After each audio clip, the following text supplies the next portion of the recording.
जय सूर्य भगवान। आइए आज सुनते हैं रविवार के दिन सूर्य देव की व्रत कथा। जानिए हुई सूर्य देव की उत्पत्ति।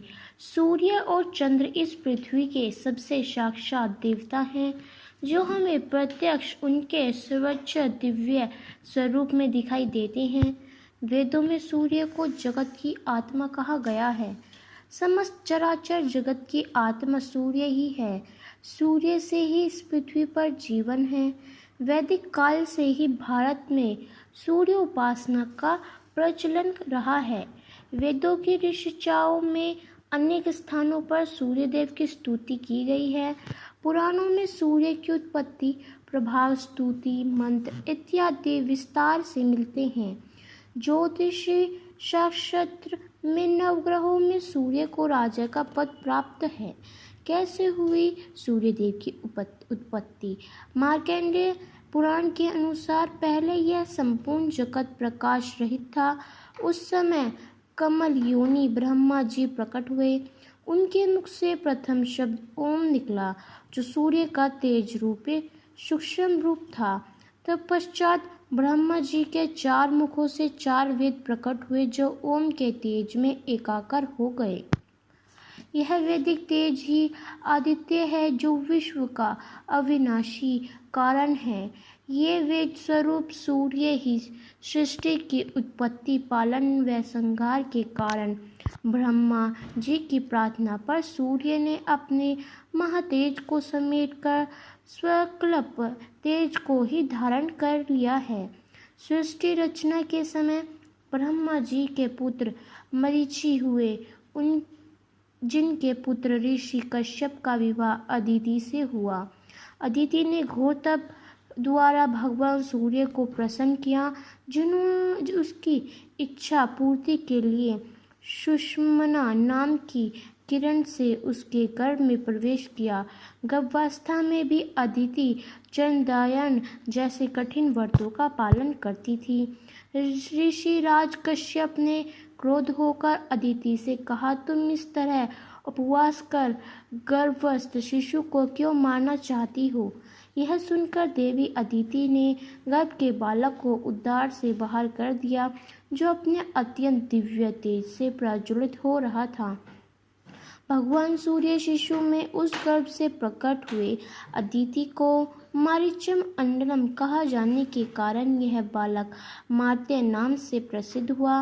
ब्रह्मा पुराण में अदिति के गर्भ से जन्मे सूर्य के अंश को विश्वासन कहा गया है। विषग्रस्त समुद्र को देखकर सूर्य देव ने प्रश्न किया, हे रतानकर, आपकी यह दशा क्यों हुई? यदि मैं आपके दुख निवारण में कंचित सहायक हो सका तो अपने आप को सौभाग्यशाली समझूंगा। समुद्र ने अपनी व्यवस्था प्रकट करते हुए कहा, हे आदित्य, मेरे पास अथाह जल का भंडार है, परंतु इस जल राशि से एक पक्षी भी प्यास नहीं बुझा सकता। मैं लोक कल्याण हेतु जल का उपयोग करने में असमर्थ हूँ। बस इस पीड़ा में अधिक व्यथित रहता हूँ।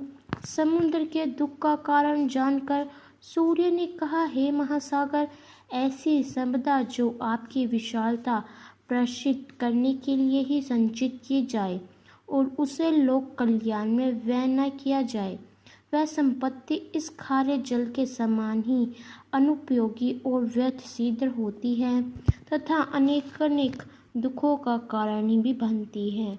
इसलिए बुद्धिमान को चाहिए कि अपने द्वारा संचित धन का समुचित अंश जन कल्याण हेतु समर्पित कर यक्ष का भागी बने। समुद्र ने शंका प्रकट की, परंतु मित्र, मैं इस खारे पानी को किस प्रकार उपयोगी और हितकारी बना सकता हूँ? आदित्य, यदि आप कुछ उपाय करें तो मैं भी परमार्थ करके अपने को कर्तव्य समझूंगा। सूर्य ने कहा, मैं अपनी तेज ऊष्मा से महान जल ऋषि का कुछ अंश वाष्पिष्ट कर दूंगा। ये वाष्प समूह रूप पर उठकर घटाओं के रूप में परिवर्तित हो जाएंगे। वायु के वेग से ये घटाएं सुदूर क्षेत्र में विभिन्न भिन्न स्थलों में वर्षा करके धरती और समस्त प्राणियों को तृप्त कर देगी।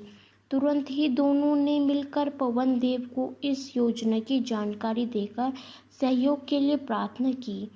वह संघर्ष इस पुनीत कार्य में सहयोग देने के लिए तैयार हो गए। फिर क्या था, सूर्य ने प्रचंड गर्मी के समुद्र के जल को वाष्पित करना शुरू किया। वाष्पकणों से निर्मित काली धनी घटनाओं को वायु ने तीव्र गति से विभिन्न दिशाओं की ओर पहुंचाया। रिमझिम बारिश से प्यासी धरा की तृष्णा शांत हो गई। पृथ्वीवासी सभी प्राणी प्रसन्न हो गए। अनेक जीव जंतु अपनी मधुर आवाज से हर्षयुक्त कोलाहल करने लगे। वास्तव में वह कोलाहल मात्र न होकर अपने जल प्रदाता के निमित्त कृतज्ञता ज्ञापन और उसका यशगान था। नवाकुरिंथ पौधों से सारी वस्तु धरी भरी हो गई। शुभ्र सरोवर जल में परिपूर्ण हो गए। नदियां पर्याप्त जल संपदा से उफरने लगी और अपनी कृतज्ञता ज्ञापित करने के लिए तीव्र गति से दौड़ पड़ी।